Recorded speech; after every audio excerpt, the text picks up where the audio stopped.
março de 2010, eu encontrei na Amazônia o ex-vice-presidente dos Estados Unidos, o diretor da maior bilheteria da história do cinema, cientistas e representantes de algumas das maiores empresas do mundo.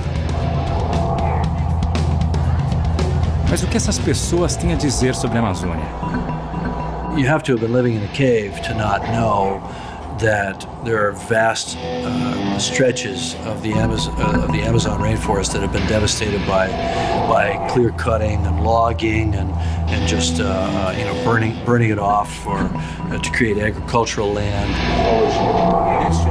Because of the importance of the Amazon to the entire world, Brazil has an extremely powerful voice on the most important issue that our world has ever confronted. Encontros como esse já aconteceram mais de uma vez na Amazônia. Talvez porque a Amazônia seja um dos assuntos mais em pauta no Brasil e no mundo. Our final story tonight comes to us from the gigantic, largely uncharted rainforest in South America, the Amazon. For decades now, we've been hearing about the disappearing rainforest, but the forest is so vast, it's hard to grasp just how much damage has been done. This is Brazil's Amazon emergency. On a bend in the river, stacks of huge hardwood logs. A Amazônia atrai a atenção do mundo inteiro, mas nem sempre se ouve o que o Brasil, que detém a maior parte da floresta, tem a dizer sobre o assunto. É por isso que nos últimos 2 anos eu viajei uma quilometragem equivalente a uma volta ao mundo para descobrir o que nós, brasileiros, temos a dizer sobre esse tema.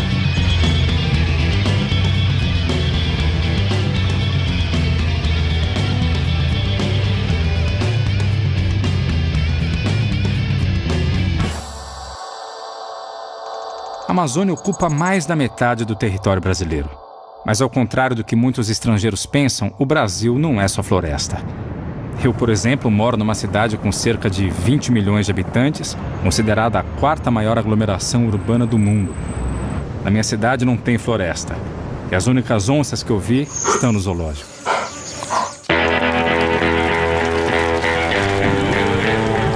É evidente que, como cidadão relativamente bem informado, eu acho que a Amazônia não deve ser destruída. Pelo menos por 3 motivos. Primeiro, pelo aquecimento global.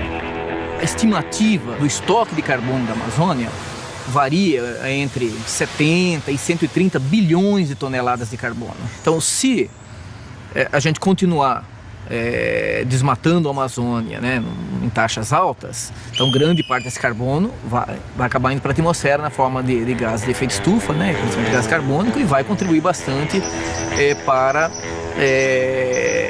intensificar, tá, o aquecimento global.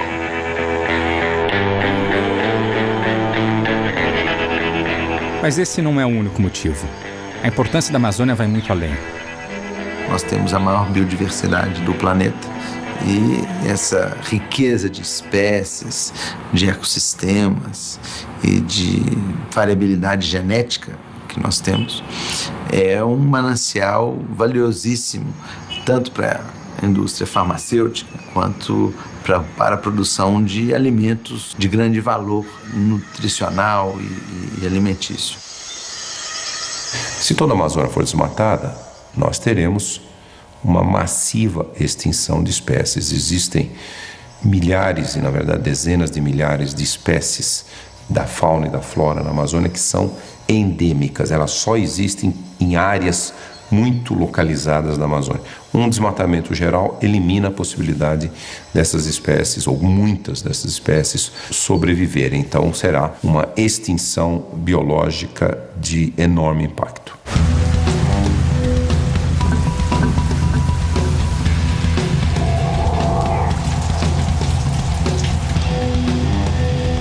O último grande motivo é porque a água da Amazônia é o que mantém o regime de chuvas no Brasil e em outros países ao lado. É muito importante para a reciclagem de água, uma coisa que é fundamental para chuva, não só na Amazônia, mas em todo o Brasil. Inclusive, a geração hidrelétrica no resto do Brasil, em Itaipu, etc., depende de água que vem da Amazônia.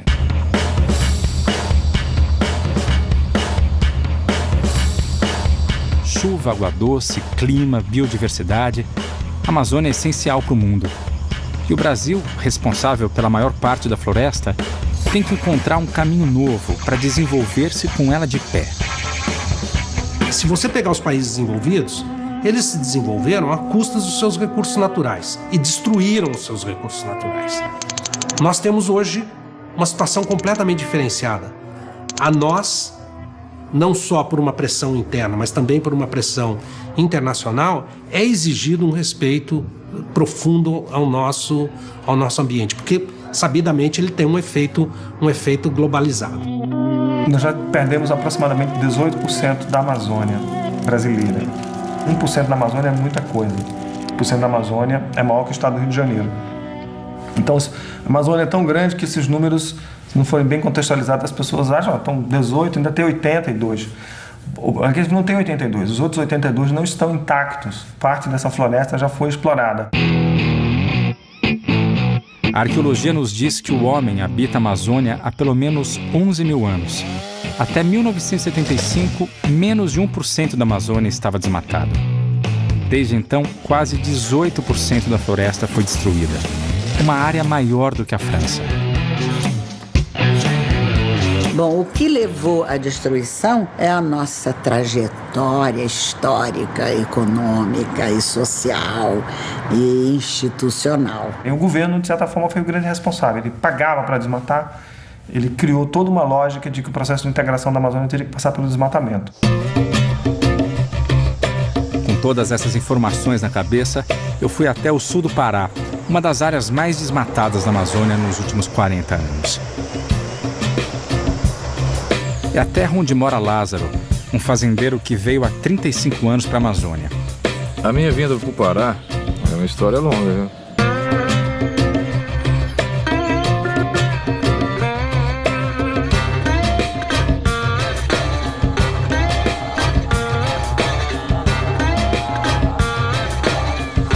Hoje ele é um dos 425 mil fazendeiros que vivem e produzem na Amazônia. É mais um dos que chegaram aqui nos anos 70 apenas com um sonho. Mas para realizar esse sonho, ele precisava primeiro destruir a floresta.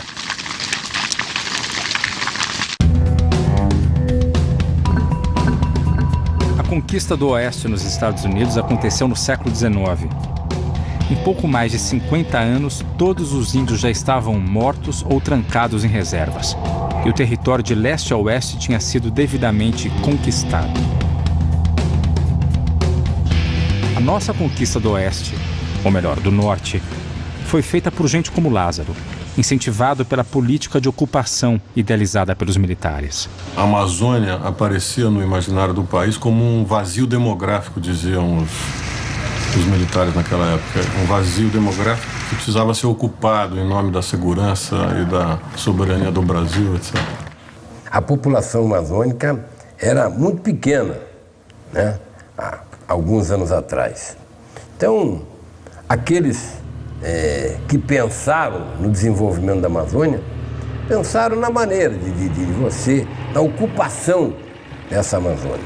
Então, eu não tenho dúvida de que isso foi um fato positivo. O modelo dos militares, na época, a ideia central era boa, que era fazer a integração da Amazônia, finalmente. Eu vejo assim, que eu acho que a gente tinha que ter reconhecimento, que eu acho que nós temos muito valor por chegar aqui como chegamos, passar por tudo que nós passamos e fazer com que esse Estado saísse de uma cultura, que é uma cultura, na época, extrativista, para uma cultura produtiva. Mas nem todo mundo acha que isso foi um fato positivo. A tentativa do regime militar de ocupar a Amazônia com base em critérios geopolíticos de ocupação de território foi um pesadelo. Foi um pesadelo. O problema da Amazônia é que parte das pessoas que vieram para cá, motivadas pela sua herança cultural e pelas políticas públicas, vieram para cá para desmatar a Amazônia. Nós somos obrigados a desmatar tudo Primeiro, você tinha que desmatar 50% para regularizar a propriedade. Aí depois você foi obrigado a desmatar a área remanescente para você ficar livre desses movimentos de garimpeiro, esse movimento social, de evasão de terra. Porque você não tinha o Estado para te proteger. Porque o cara achava que a sua reserva era terra devoluta. E aí se dava o direito de querer entrar. Então, pra você segurar aquela propriedade, você tinha que ser obrigado a tirar a reserva. Então, o que é que veio? Vem o fazendeiro, fazendo aquilo que é o desbravamento da terra no estilo da destruição do pau-brasil, dos primórdios da colonização, que é coloca a terra, a floresta abaixo e faz qualquer coisa. Como é que você latifundia? É assim que você faz. Você vai lá, você derruba, você põe gado ali, faz uma ou outra melhoria, aquela terra passa a ser sua. O que eu acho e atribuo, por exemplo, como pontos negativos disso tudo, é aquilo como na própria educação dos nossos filhos, nós temos que dar liberdade com responsabilidade. O que é isso? É estabelecer limites. Né? Então, o que eu acho que não deu certo é que não foram criados juntamente mecanismos de controle que estabelecessem limites disso.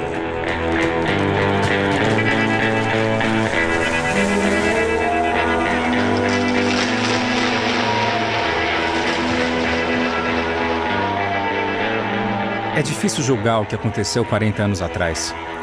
Naquela época não se falava em meio ambiente e não havia ameaça do aquecimento global. A floresta, para a maioria, era apenas mato e atrapalhava o crescimento do Brasil. O mais importante era produzir. Porque o Pará tem uma vocação fantástica para a agricultura e pecuária. Por causa do clima, do sol e da chuva, entendeu? Então aqui, e por causa também da logística. Você vê, nós hoje estamos próximos dos mercados consumidores. A pecuária extensiva foi a maneira encontrada para se colonizar os grandes espaços. Nos últimos 40 anos, o total de cabeças de gado na região passou de 1 milhão para 60 milhões. 3 bois por habitante da Amazônia. Existem mais bois aqui do que em toda a Europa Ocidental. Eu vou subir aqui. Todo mundo fala, vamos preservar, vamos preservar, vamos preservar. Quando eu cheguei aqui no Pará, na década de 76, o paraense não conhecia leite de vaca. A carne que se comia no Pará era tudo importado.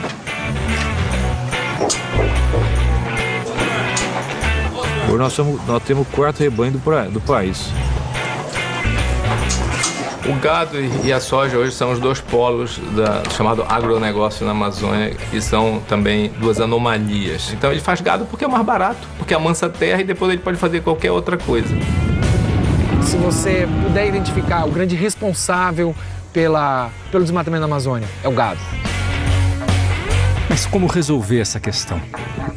Por um lado, mais da metade da área devastada da Amazônia é pasto.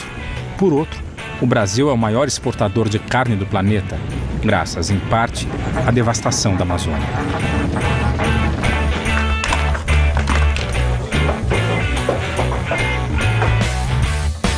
Eu só falo pro meu filho, eu falo, rapaz, pode ser o pior negócio do mundo, mas eu não paro de criar boi.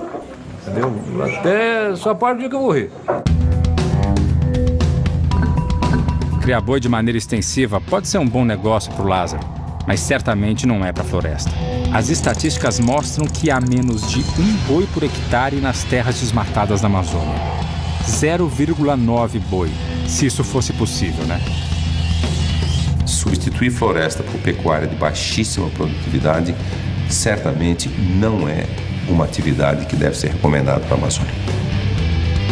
Os técnicos acreditam que a produção poderia ser dobrada ou até triplicada com a ajuda da tecnologia, sem que fosse necessário cortar uma única árvore. A ideia hoje é não aumentar 1 palmo de área desmatada na Amazônia, e sim recuperar aquelas áreas que já foram desmatadas no passado, poder aproveitá-las quando da forma correta para a pecuária, no local certo, na hora certa. Mas não é tão simples assim. O desmatamento na Amazônia, embora venha diminuindo nos últimos anos, ainda é grande e se expande para novas áreas. Quando olhamos para o mapa, é fácil ver que ele forma um arco envolvendo toda a parte sul da Amazônia. O arco de desmatamento é um crescente, onde mais de 80% do desmatamento até hoje tem acontecido. Só que nos últimos anos, os dados, por exemplo, nos últimos 2 anos, se mostra claramente de que o grosso está saindo de lá e está subindo no Pará, inclusive ao longo da rodovia BR-163, mesmo sem ter asfalto ainda.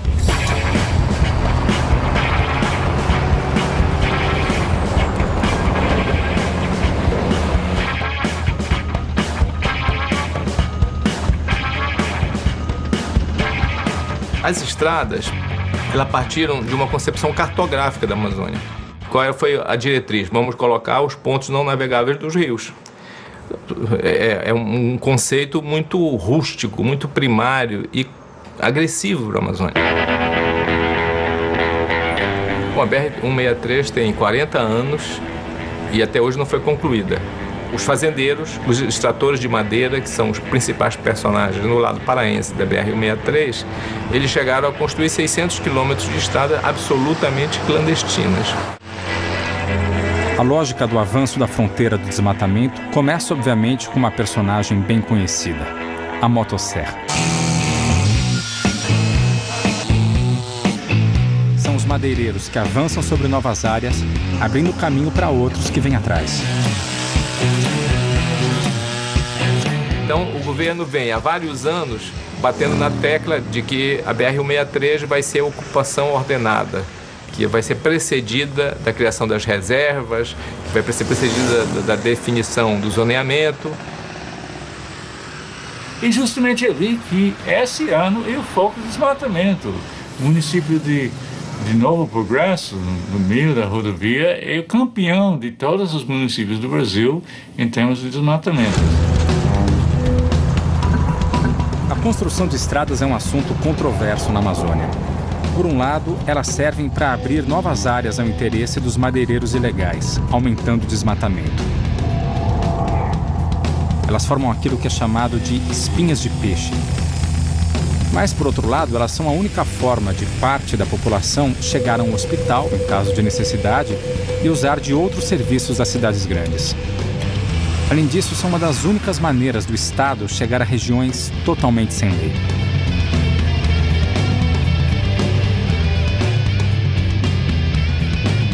Esses aí são funcionários do INCRA, o órgão responsável no Brasil por fazer a reforma agrária, que nada mais é do que uma distribuição mais justa da terra. Eu encontrei com eles nesse restaurante de beira de estrada, a 400 quilômetros de Santarém, na BR-163. Nosso destino é justamente a cidade de Novo Progresso, a nova capital do agronegócio e, consequentemente, do desmatamento e do conflito. Os pequenos produtores, né, eles estão localizados em áreas que são menos favorecidas, né, mais distantes do eixo da BR. Com a questão da ocupação desordenada, a gente vê os grandes apertando os pequenos e os pequenos estão ficando cada vez mais longe das comunidades ou das cidades, né? Dificultando seu acesso, transporte, escoamento de produção. O pequeno hoje, qual foi a alternativa para que ele tivesse o seu direito reconhecido? Foi colocá-lo em projetos de assentamento, né? Foi a criação de projetos de assentamento. O INCRA foi criado pelo governo em 1970 para tentar mediar a luta pela terra. Esses conflitos foram e são o resultado da política de ocupação da Amazônia adotada pelos militares. Eu tinha uma visão muito simplista da Amazônia. Eu esperava chegar aqui e encontrar o lado bom e o lado ruim de cara. Isso foi muito difícil para mim compreender, né? Nos primeiros 6 meses, 1 ano em que eu vivi aqui, a impressão que eu tinha é que era uma guerra de todos contra todos e que eu não sabia de que lado eu estava. De que lado o INCRA estava, de que lado o governo brasileiro estava, enfim. Até mesmo porque nessa guerra de todos contra todos, esses diversos agentes em oposição entre si, o Estado também tem uma atuação ambígua, né? Ambígua e contraditória, que isso é da natureza do Estado, né? Ter trazer vários interesses para o seu bojo, né? Então, ora ele atua do lado do agronegócio, ora ele atua do lado da reforma agrária. O Fagner é um cara muito idealista. Ele tem 26 anos, curso superior, saiu da sua vida confortável no Rio Grande do Sul e se mudou para Santarém, no Pará, com o objetivo de ajudar na reforma agrária. A correlação de forças aí é muito desigual, né? Nós estamos brigando com um facãozinho, né, contra todas as armas do poder econômico, do poder político, né, e muitas vezes do próprio judiciário, da própria estrutura estatal, né, que é toda ela voltada para conquista das fronteiras agrícolas, para agregação de riquezas, né? Então, nós estamos lutando contra a força do sistema.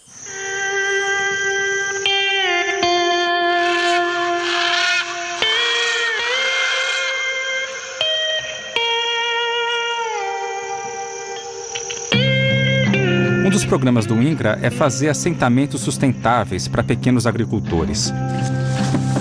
Como esse da Dona Marli, que eu tive a oportunidade de conhecer.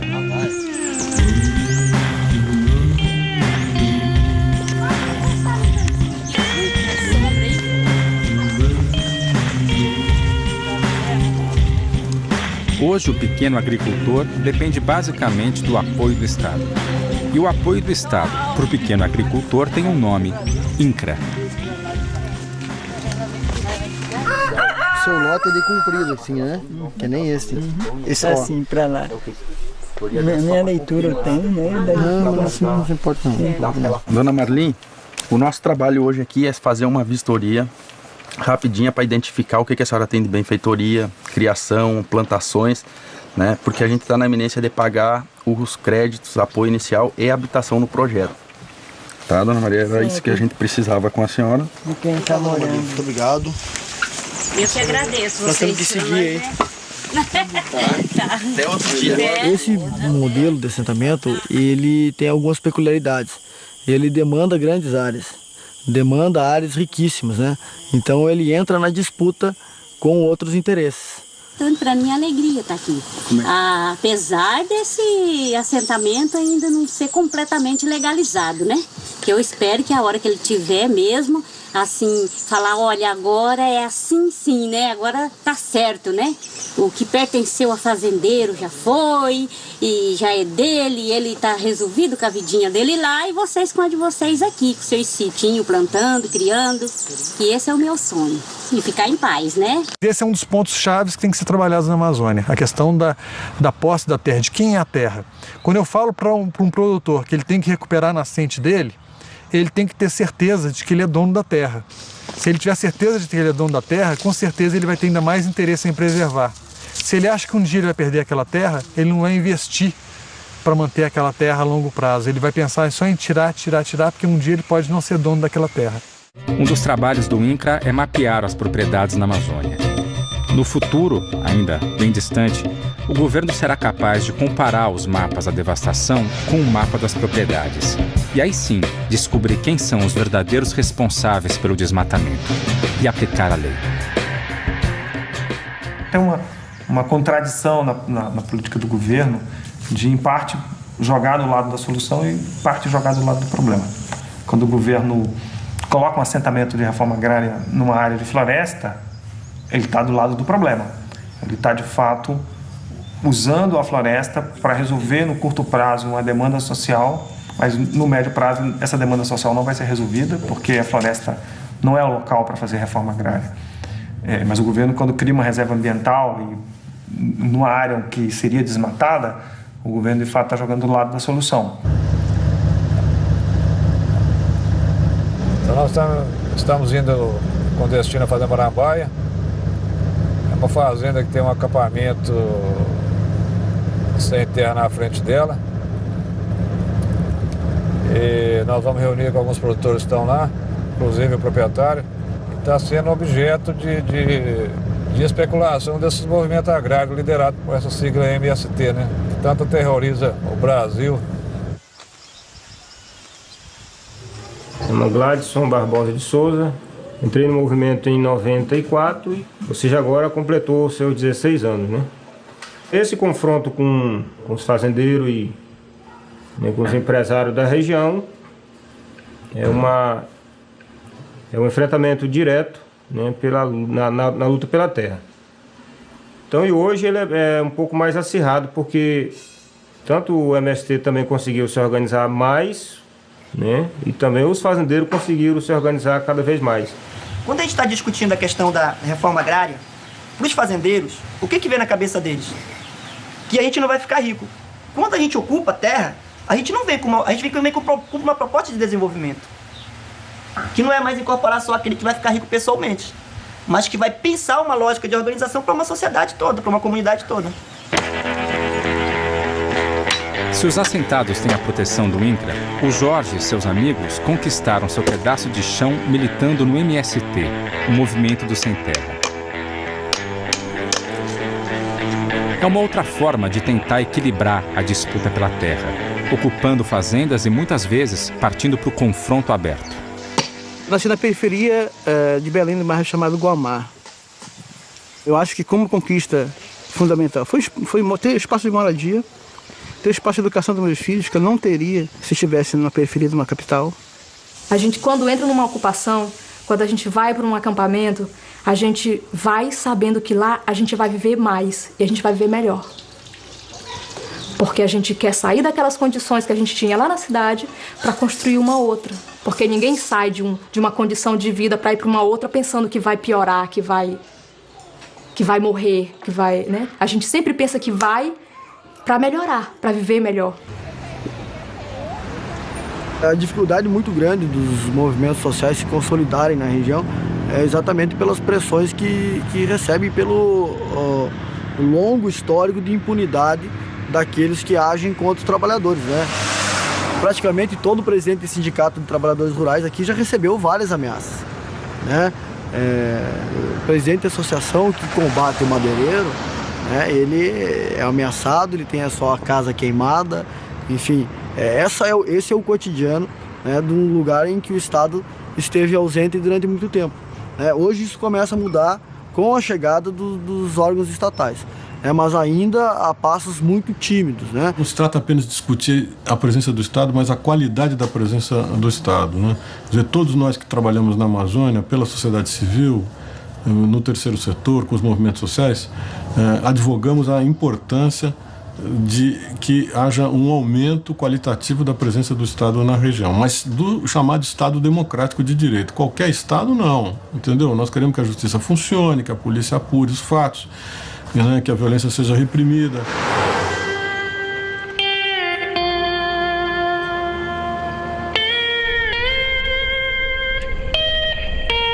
Ô, pessoal. Oi, Gentur. Como é que tá? Bom, senhor? Oi? Beleza? Tá tudo? Bom? Oi.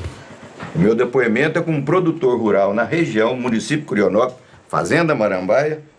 Depois de 35 anos, eu estou sendo ameaçado na porta da minha propriedade por movimento social, que estão acusando de improdutiva, de documento falsificado e mais um tanto de coisa. Então, isso é revoltante para uma pessoa que passou a vida trabalhando, construindo uma coisa,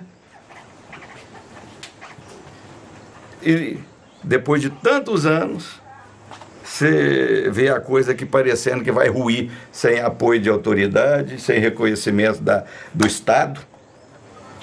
Do seu trabalho, para que faça do meu trabalho, como de todos os nossos vizinhos que estão na mesma situação.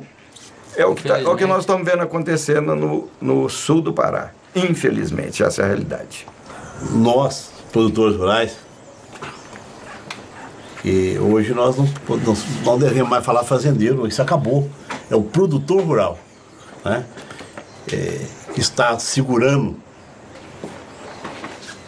a balança comercial, não só aqui, mas no Brasil inteiro. Mas nós somos os produtores mais discriminados pelo Estado. Porque nós estamos na Amazônia. Porque estamos aqui na Amazônia e, infelizmente, temos a complacência com esses pseudo-movimentos, que é um verdadeiro favelamento. Quer dizer, se o cidadão já é aculturado, ele é ignorante, e lá no campo, onde ele está sendo assentado, sem a menor estrutura, como hospital, escola, estradas, se ele já não tem perspectiva, não tem essa escola Qual é a perspectiva do filho desse cidadão? Se assenta por emoção. Se assenta por emoção. Por política. Por voto. A busca do voto. Isso nós não suportamos mais. Mas nós resolvemos dar um basta aqui. Aqui, esses movimentos não vão nos empurrar 1 metro, não. Vai ser difícil. Porque nós vamos reagir e empurrá-los para 1 metro para trás. Daqui para frente vai ser dessa maneira. Porque um homem acuado, como nós estamos aqui, ele não mede, às vezes, as consequências. É uma situação difícil.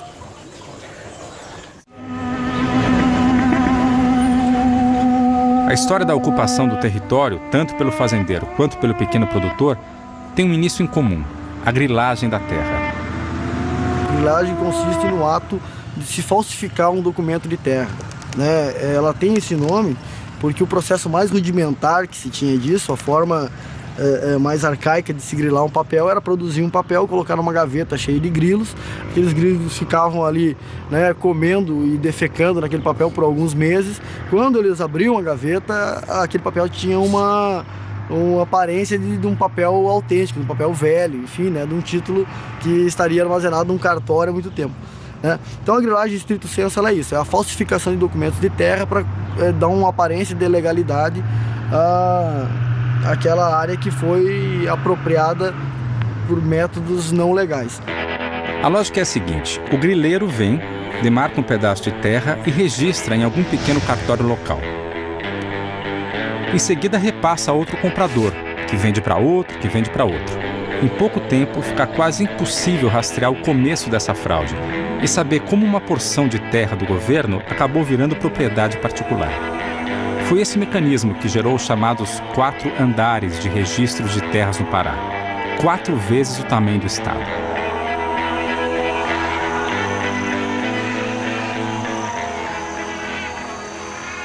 Não, aqui dentro, até por enquanto, assim, eu tô bem. Sobre esses pessoal aí, todo mundo são meus amigos aqui. Mesmo os caras que perderam aqui, que fizeram esse pedacinho aí, tudo pegou e ficou... Ficaram tudo bem, não teve problema algum. Tem que manter essa harmonia aí com o pessoal, né? Com os assentados, que começando aquele negócio de ameaça, de briga aí, fica ruim. Não, mas é que naquele tempo que não queria que eles entravam aqui, eu tenho que ameaçar, porque se eu não ameaçar, vieram uma vez com 3 espingardas aí, falei, mas rapaz, vocês estão aí ficando besta. Vocês disseram que vocês não conhecem quem é eu?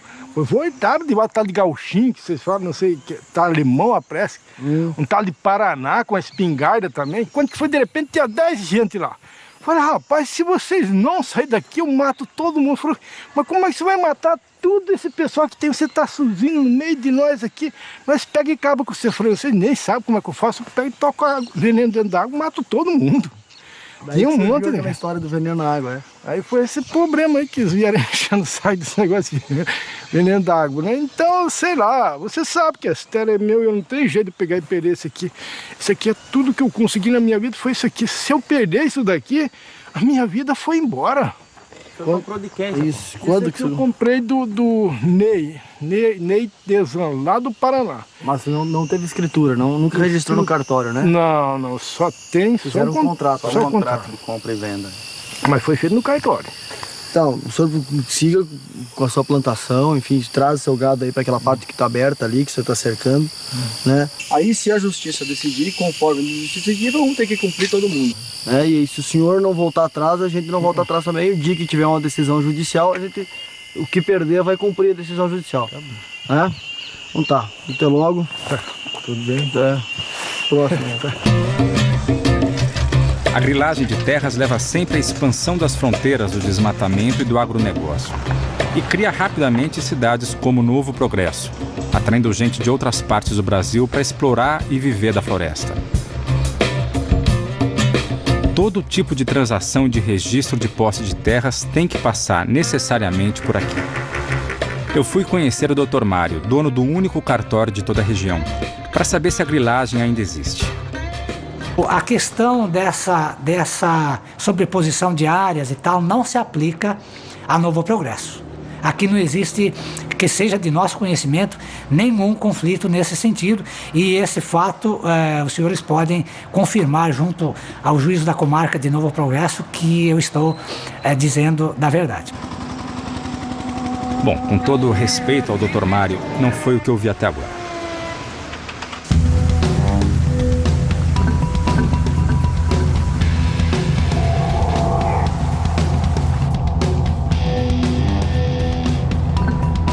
Mas seria simplificar tudo o que vi dizer que o problema da Amazônia está somente na pecuária extensiva ou na propriedade legal. Ao longo dos milhares de quilômetros que percorri, pude ver o quanto a miséria pode ser um fator de destruição da floresta.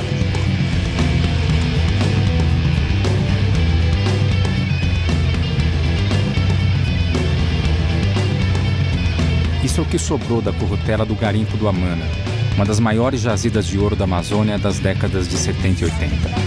A currutela era o lugar onde os garimpeiros vinham torrar o ouro que ganhavam. Esse lugar foi muito movimentado. Foi aqui que eu conheci um outro Lázaro, que também chegou na Amazônia nos anos 70, mas teve uma história bem diferente.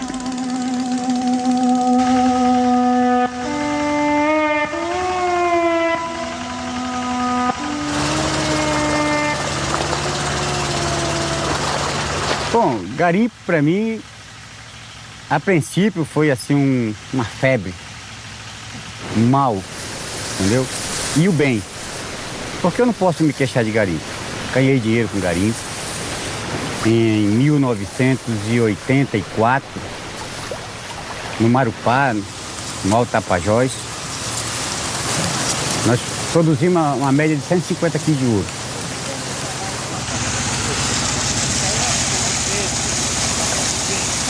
Vim de uma família humilde e de repente eu era um empresário bem sucedido na Amazônia. Cheguei em Maués, 3 aviões, pista, bastante máquinas, 60 homens trabalhando para mim. Eu comprei uma transportadora em Santarém, escritório em Belém, em São Paulo, na Vila das Patas. Eu tinha uma transportadora, uma Transnorte. Eu tinha 3 aviões, eu tinha um barco de linha de Maués a Manaus. Em uma semana eu produzi 12 quilos de ouro. E eu nunca tinha visto tanto dinheiro da minha vida. Era uma pasta e outra pasta no jornal, embrulhado com jornal. E eu fiquei perturbado a cabeça. Eu cansei de entrar embaixo do chuveiro pensando que eu tinha tirado minha roupa. E eu ligava o chuveiro quando eu vi eu estava vestido, porque eu nunca tinha visto isso.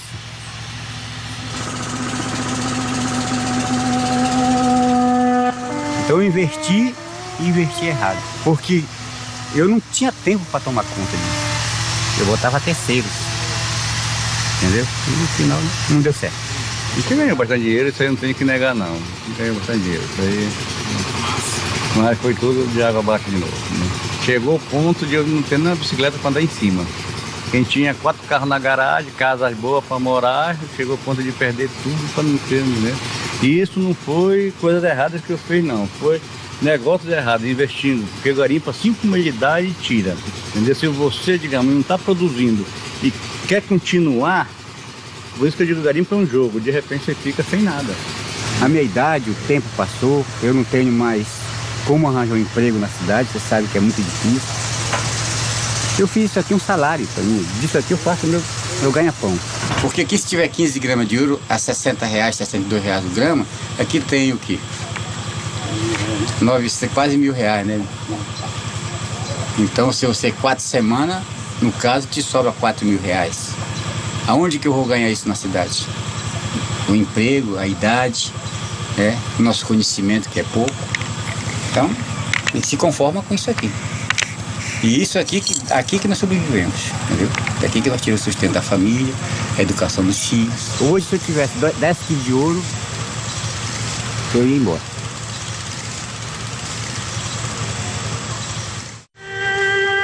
A vida incerta do garimpeiro ainda atrai muita gente. Existem mais de 1.300 pontos de garimpo ilegal em toda a Amazônia, muitos deles dentro de terras federais ou de reservas indígenas. É uma febre que deixa muitas marcas. A Amazônia sempre foi um celeiro de aventureiros, né? De urubus, de abutres. Chegam lá, exploram e vão embora. E deixam a população, enfim, à míngua.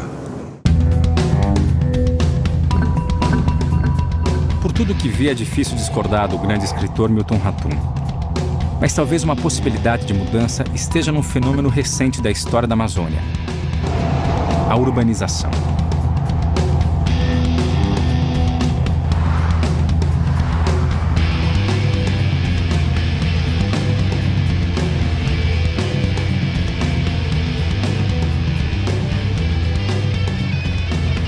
Amazônia hoje está em grande parte urbanizada e há concentrações enormes, né? Talvez o exemplo mais gritante é o estado do Amazonas, onde Manaus é uma cidade enorme, uma metrópole, entendeu? E as outras regiões do estado têm baixa densidade. Então, acho que é importante ter essa visão de que a Amazônia é um sistema enorme e que a Amazônia é água, floresta e diversidade. Ninguém fala das cidades da Amazônia. Os estados fazem os seus zoneamentos sem cidade, como se fosse que a cidade não existe. E, no entanto, 70% da população da Amazônia vive em núcleos urbanos. Acontece que as cidades são cidades absolutamente sem dinamismo algum. São as trocas entre cidades que dinamizam as cidades. E para isso você tem que ter indústria.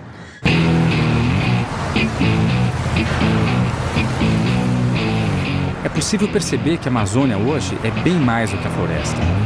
São centenas e centenas de cidades que abrigam a maior parte dos cerca de 25 milhões de habitantes da Amazônia. E eu me pergunto, no meio de tanta cidade, onde estariam os povos da floresta?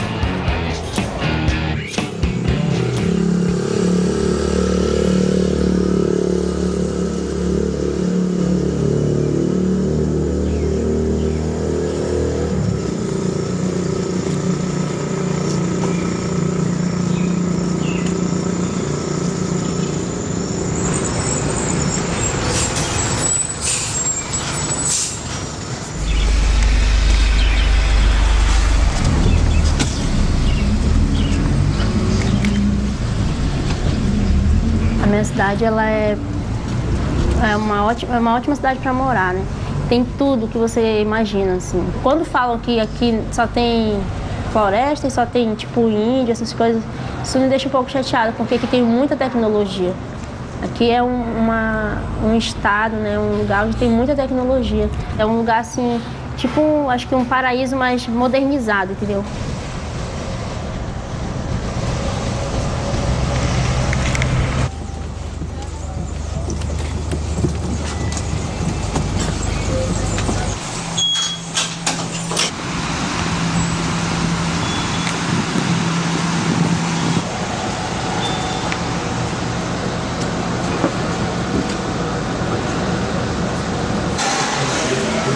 Para mim, a Amazônia, ela é tipo como se fosse uma joia que você tem que proteger, né? Uma joia que todo mundo quer. Todo mundo quer esse diamante, como se fosse um diamante muito valioso, que todo mundo quer, todos os outros países, né? Países fora daqui, Estados Unidos, não sei. E ela é nossa, ela é minha.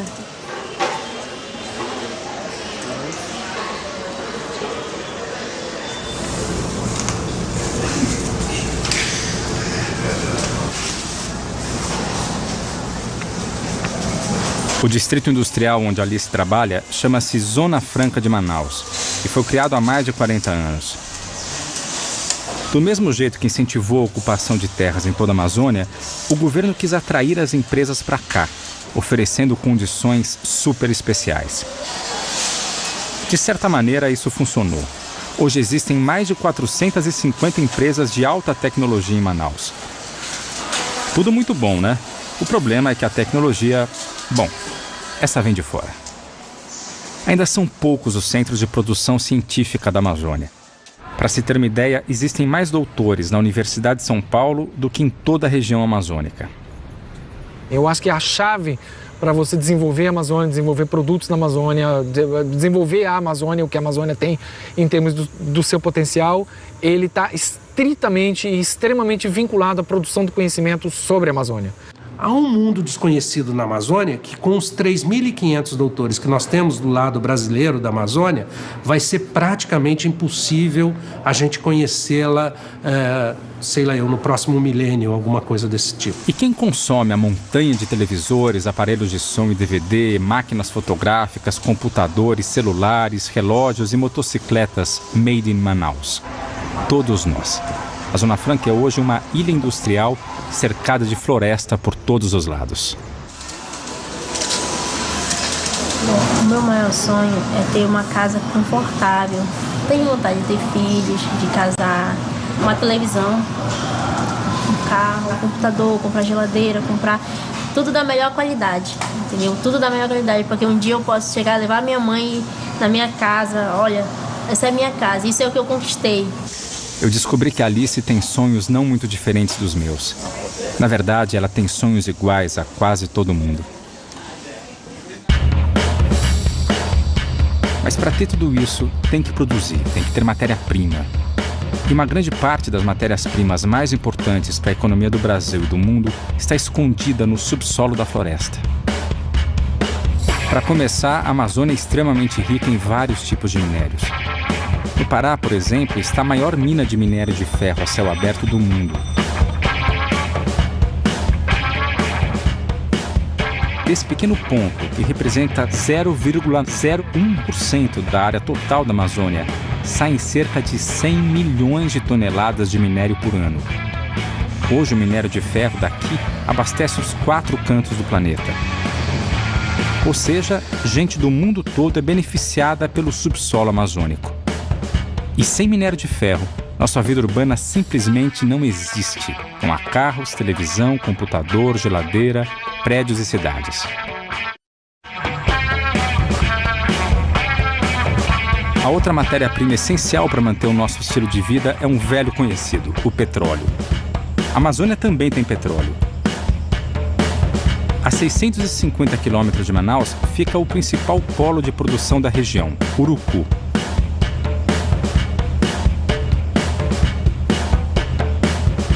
Nessa pequena base, no meio da mata, são produzidos 55 mil barris de petróleo e 10 milhões de metros cúbicos de gás natural por dia. O petróleo é considerado de altíssima qualidade e é usado para pôr gasolina no nosso carro, entre outros usos. E hoje o mundo, consome como um todo cerca de 80 milhões de barris por dia. E pelas projeções que nós temos, daqui a uns próximos 20, 30 anos, talvez estejamos consumindo 100 milhões de barris de petróleo.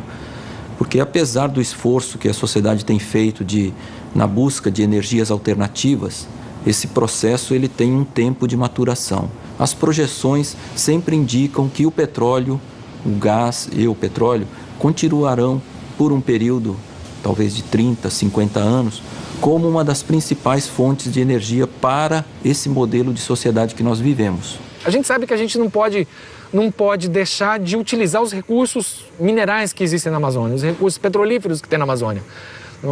Seria uma estultice de quem quer que seja você dizer que você tem que preservar, colocar uma redoma em cima disso e não utilizar. Não dá. Você tem que saber utilizar. Você tem que utilizar com o menor impacto possível. O nosso estilo de vida coloca pressão sobre a floresta. Disso eu não tenho mais dúvidas. Mas, ao mesmo tempo, é impossível pensar que estejamos preparados para abandonar essa maneira de viver. O que eu chamo de desenvolvimento? Só mais? Só ter? Até pouco tempo atrás, desenvolvimento se media simplesmente pelo PIB. Produto Interno Bruto era medida do desenvolvimento. Hoje, questão de justiça social, questão de distribuição, questão de saúde, a esperança de vida, a mortalidade infantil, todas essas são novas medidas do que seja desenvolvimento. Muitas empresas que estão na Amazônia, extraindo as matérias-primas que garantem a nossa vida do jeitinho que ela é, já estão falando de uma maneira diferente. Do jogo de forças entre o lucro e a responsabilidade com o planeta, surgiu a sustentabilidade. Ah, que palavra bonita! Mas alguém sabe o que isso quer dizer? De verdade. Olha, tem um pesquisador inglês que classificou mais de 20 ou 30 conceitos de sustentabilidade, nem sempre compatíveis entre si. Como toda palavra que entra na moda, ela acaba servindo de pau para toda a obra. Eu costumo participar de algumas reuniões científicas por aí e ninguém, eu acho que conseguiu adequadamente definir o termo sustentável, ou sustentabilidade. Ninguém sabe. Nós sabemos que o desenvolvimento atual é insustentável. Eu acredito que nós temos o desafio de fazer uma revolução no processo civilizatório. Os padrões de consumo que nós temos hoje são absolutamente não sustentáveis. para dar uma ideia da magnitude desse desafio, nós precisamos reduzir o nosso consumo de energia em mais de 80% até 2050. Reduzir a conta de luz em 80%? Será que isso é possível? Bom, num mundo como o nosso, onde a economia dita as regras, talvez a única maneira de frear a destruição seja colocar um preço na floresta. A natureza, ela nos presta muitos serviços do qual nós nunca nos demos conta por pura arrogância, como estão aí de graça ao montão, a gente trata em linguagem de economista como bem público. Tá aí, pode usar. O ar que a gente respira, eu não pago pelo ar que a gente respira. Se faltar e ficar que nem uma dança de cadeira, vai faltar ar, um vai morrer, você vai ver que na mesma hora vai ter preço. A economia de mercado tem muitas falhas. Uma delas é a incapacidade de dar valor econômico a alguns serviços ambientais que são providos pelas florestas. E existe um movimento muito importante nos últimos anos de atribuição de valor, de quantificação econômica desses serviços ambientais. O que são esses serviços são funções dos ecossistemas a que os homens vêm atribuindo valor, como o carbono, como a água, de certa maneira, como os serviços da biodiversidade, os serviços que a natureza presta. São inúmeros. E tem um, inclusive, que é o existencial, que é, para mim, o mais importante. A natureza é o fundamento da nossa existência, ou não? Mas esse ninguém dá bola.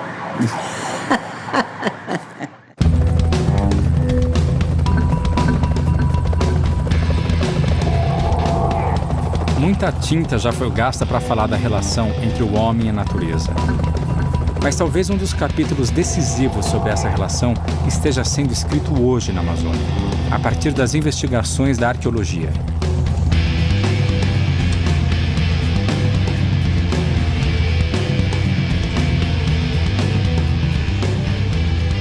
A gente sabe hoje que a Amazônia é ocupada há pelo menos 11 mil anos.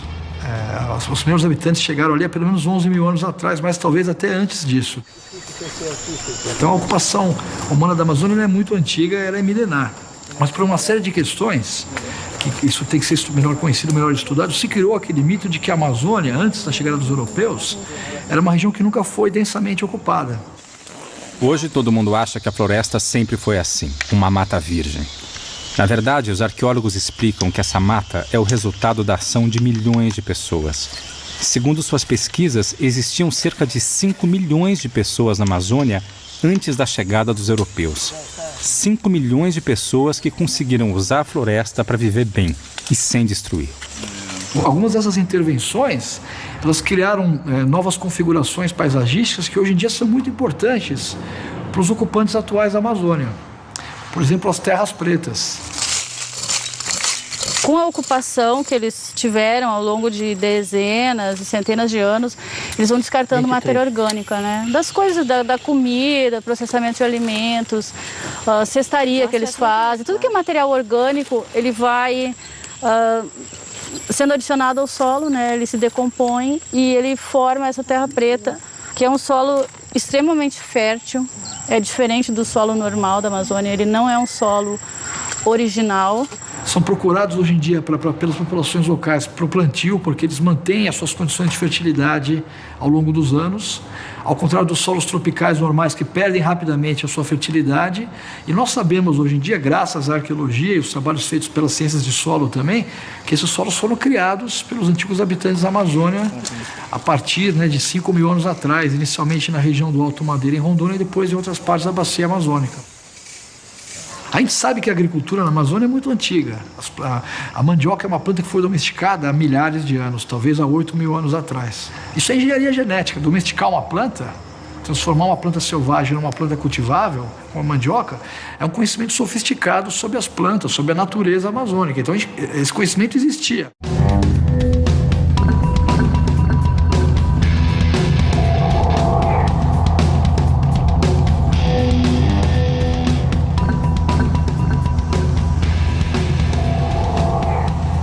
Pensando em como 5 milhões de pessoas conseguiram viver na Amazônia sem destruí-la, resolvi fazer uma longa viagem até alguns dos herdeiros diretos das antigas civilizações amazônicas, os índios.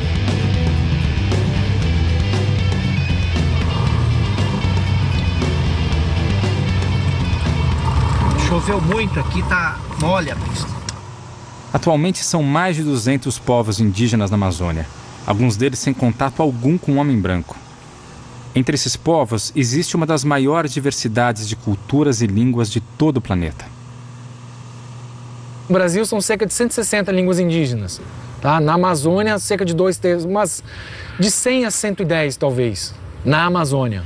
Então, na Amazônia e no Brasil, você tem línguas tão ininteligíveis quanto o russo e chinês, quanto tailandês e inglês, por exemplo. Os índios também lutam pelas terras da Amazônia. E volta e meia seus detratores valem-se de inúmeros preconceitos para desqualificá-los. Um dos preconceitos mais difundidos é o de que a cultura indígena teria desaparecido. Afinal, alguns índios usam bermuda, outros falam no celular. Quem usa essas coisas ainda é índio? Olha, isso é o tipo de preconceito que você tem com minorias. Porque, veja bem, a gente não se veste como nossos pais, nossos avós, nossos bisavós. A gente não come as mesmas coisas, a gente não faz as mesmas coisas, a gente não fala do mesmo jeito. E, no entanto, ninguém põe em dúvida a nossa identidade. Tá certo? Somos brasileiros, ou o que seja, enfim. Isso não é problema.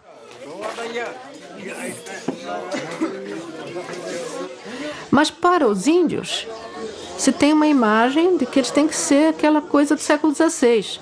Quer dizer, andarem pelados, usarem arco e flecha ou borduna, né? E, enfim, mostrarem performaticamente que são aqueles índios que a gente espera.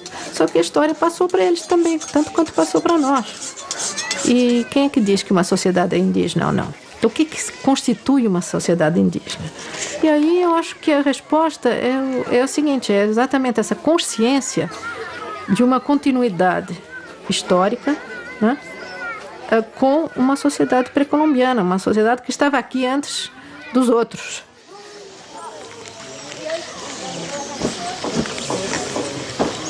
Passar esses dias ali foi uma experiência, no mínimo, diferente. Eu já viajei para vários países do mundo e nunca achei que estivesse num universo tão distante. Parte desse estranhamento é porque, de um modo ou de outro, a gente é tão educado na cultura europeia que acha que esse é o único idioma cultural do mundo, seja Nova York, São Paulo ou Paris.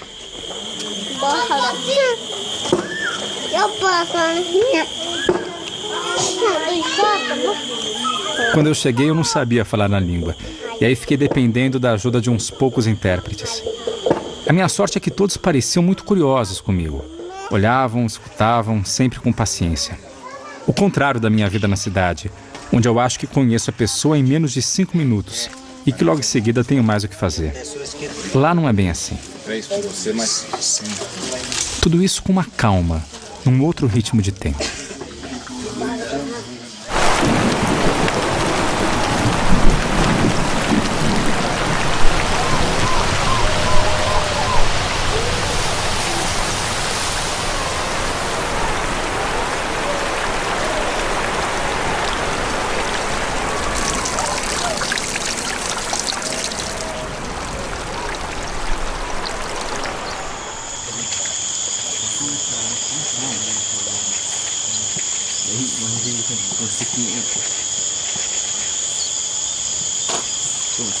A floresta é a casa do povo Yanomami.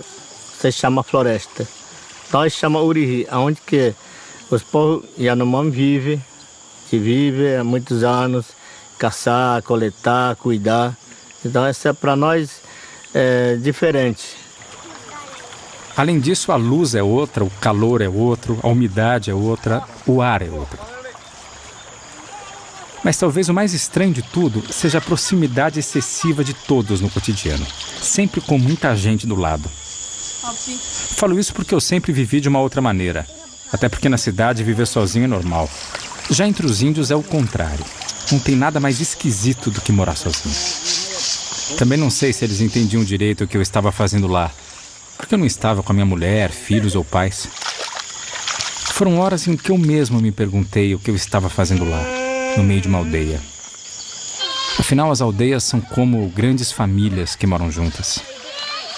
Para nós, Yanomami, para nós índios, nós pensamos que vocês são não pensa nada. Só pensa de andar, se pensa de trabalhar, se pensa de resolver, tirar documento, resolver problema.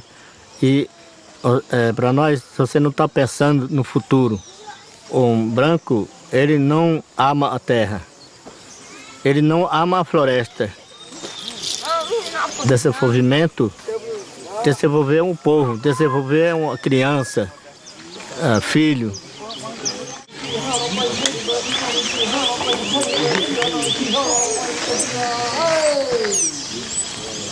Cada vez mais descubro que não se vai para a Amazônia impunemente. Acho que eu só pude entender um pouco mais esse universo depois que eu fui falar em São Paulo com outras pessoas. Quais as maiores diferenças entre a minha concepção de mundo e a deles? Já começa, digamos, na relação homem-meio, né? Ou homem-terra, se a gente quiser, para chegar mais fundo. Né? Porque, digamos, eu acho que para os povos indígenas, a terra não pertence a eles, são eles que pertencem à terra.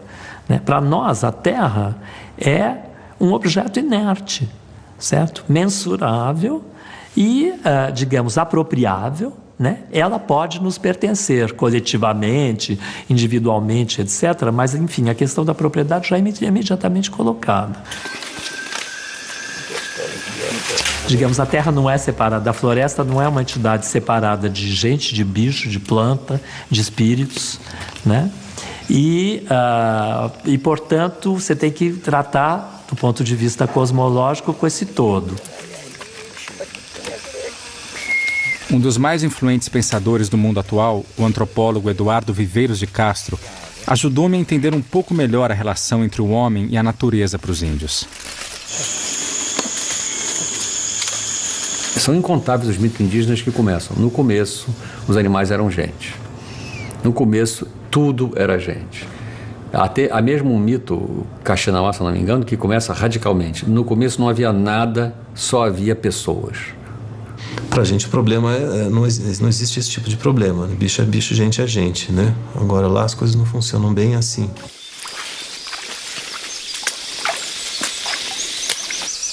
Os índios americanos, como milhares de outras culturas tradicionais do planeta, eles entendem que a espécie humana não tem o monopólio da alma.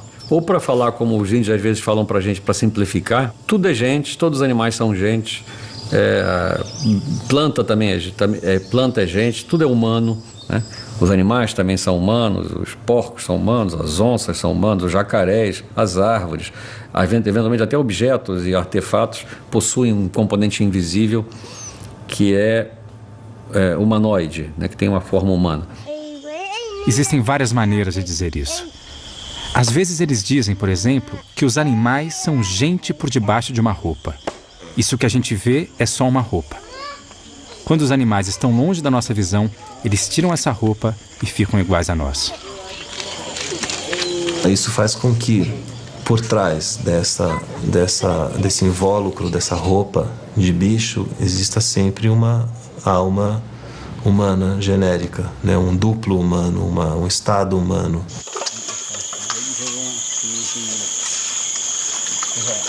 Dizem os índios que isso gera uma série de consequências e indagações.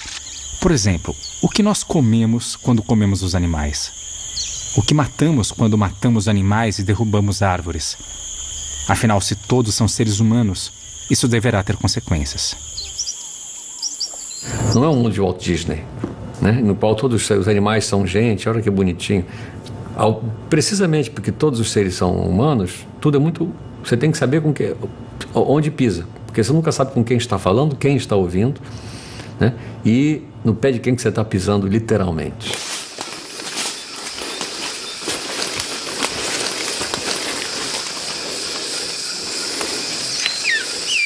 Não se faz nada impunemente, dizem os índios. Viver é muito perigoso. E é preciso muito cuidado para não ofender esses outros seres humanos, essas outras gentes na concepção deles. Não porque o universo seja frágil, mas porque, ao contrário, nós somos muito mais frágeis. É preciso medir e pesar as consequências do que se faz, uma vez que a vida envolve uma troca de vidas e de mortes. O universo se torna extremamente interessante e extremamente perigoso. Então a ideia de que o universo é essa coisa cinza, tediosa, no qual nós só podemos falar conosco mesmo, não temos um diálogo com ninguém mais, porque nenhuma outra espécie, porque nós estamos sozinhos no universo. O nosso é famoso, como dizia o Pascal, o silêncio dos espaços infinitos me apavora, porque é como se a espécie humana estivesse inteiramente só na criação, porque só nós fomos criados por Deus desse jeito. O resto é essa coisa aí que a gente vê que é totalmente... É como se o resto da vida fosse toda morta, sob o aspecto espiritual. Né? A criação, toda a vida é morta, espiritualmente não tem vida. Só tem vida material. Só nós temos a vida espiritual. Então estamos reduzidos a só falarmos conosco mesmo. Né? Então o humano está reduzido a um monólogo, digamos, da espécie. A espécie humana é monológica, ela só pode falar consigo mesma. Ou com Deus, que é a sua, em suma, né, o seu respondente, o seu interlocutor, o seu único interlocutor. O silêncio dos espaços infinitos me apavora. Essa frase, lembrada pelo antropólogo, me lembra a primeira vez que vi a Amazônia do alto. E sintetiza bem algo que percebi ao longo dos milhares de quilômetros que percorri para fazer esse filme. Para mim, se existe algo que guardo da experiência com os índios e de toda essa viagem, é que nunca estamos sozinhos diante da Amazônia. A Amazônia vive. E se ela quiser, pode dar um ponto final nessa nossa vontade de moldar o universo ao que achamos que ele deve ser. O silêncio dos espaços infinitos ainda vai fazer-nos calar a boca.